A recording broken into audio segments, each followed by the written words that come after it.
Long bright river season 1 का episode 5 Mickey द्वारा अपने संदेह को साझा करने के साथ शुरू होता है कि साइमन हत्याओं में शामिल हो सकता है। ट्रूमैन को लगता है कि यह संभव है, लेकिन उन्हें सबूत की जरूरत है। उस रात बाद में मिकी को चिंता होती है कि अगर साइमन दोषी है तो थॉमस के लिए इसका क्या मतलब होगा।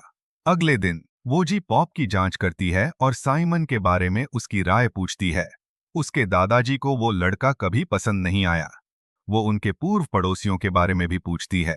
दूसरी ओर औरा मिकी को बुलाती है और उसे और ट्रूमैन को डिनर पर आमंत्रित करती है ताकि उसके प्रेमी को एसओके होल्डिंग्स पर मिली फाइल पर चर्चा की जा सके। इस बीच ट्रूमैन साइमन की जांच जारी रखता है और ऐसा लगता है कि साइमन की प्रतिष्ठा उससे पहले है। स्टेशन पर वापस एडी मिकी को सूचित करता है कि पुलिस को एक और पीड़ित मिल गया है। डेंजरस पुलिस बल को जानकारी देता है। इस बार पीड़ित एमिली मॉस को गोली लगी थी, लेकिन वो जीवित है।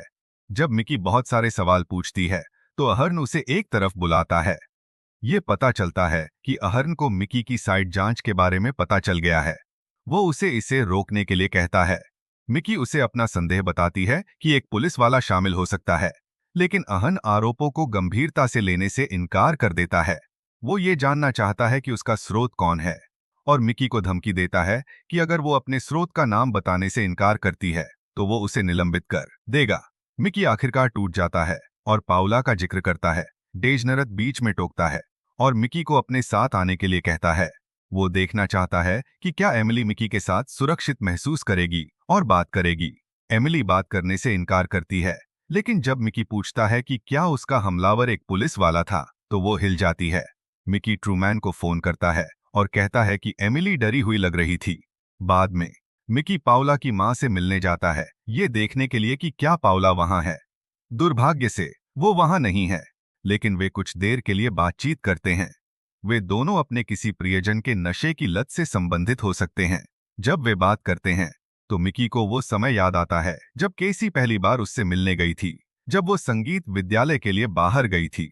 दुर्भाग्य से साइमन कैसी को देखकर खुश नहीं था और उसे लगा कि उसने मिकी की जिंदगी बर्बाद कर दी है। दुख की बात है कि जब कैसी ने पहली बार ओवरडोज लिया तो चीजें और भी खराब हो गईं और मिकी को पैरामेडिक्स को बुलाना पड़ा। ये तब हुआ जब उसे पता चला कि उसकी बहन ओपियोड ले रही थी। बाद में मिकी ट्रूमैन से मिलती है और एक दूसरे को जानकारी देती है।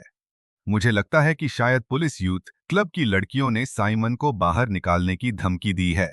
वे औरा और उसके बॉयफ्रेंड के साथ डिनर के बाद साइमन का पीछा करने का फैसला करते हैं। डिनर अच्छा चलता है और औरा का बॉयफ्रेंड एसओ के होल्डिंग्स के बारे में अपनी खोज साझा करता है। पता चलता है कि ये एक चीनी कंपनी से जुड़ा हुआ है, लेकिन फिर वहां से कोई और सुराग नहीं मिलता। डिनर के आखिर में औरा मिकी को ट्रूमैन के साथ डेटिंग करने के लिए प्रोत्साहित करती है। डिनर के बाद ट्रूमैन और मिकी उसका पीछा करते हैं और पाते हैं कि उसे सड़कों से महिलाओं को ललचाना पसंद है। मिकी को इससे नफरत होती है, लेकिन उसे लगता है कि उसे उस खिलाफ और सबूत चाहिए। फिर हमें केसी के जेल से रिहा होने के बाद का एक फ्लैशबैक भी मिलता है। वो कुछ वक्त के लिए मिकी और साइमन के साथ रहने चली गई, लेकिन हालात जल्दी ही बिगड़ गए। केसी को लगता था कि मिकी को पुलिस बनने की बजाय संगीत विद्यालय में वापस जाना चाहिए था। मिकी और साइमन के बीच झगड़ा बढ़ गया और अंत में उसने उसे बाहर निकाल दिया। केसी को उम्मीद थी कि मिकी उसका साथ देगी, लेकिन मिकी ने ऐसा नहीं किया। अगले दिन ट्रूमैन ने मिकी को कॉल किया और उसे उस रात बाद में मिलने के लिए बुलाया।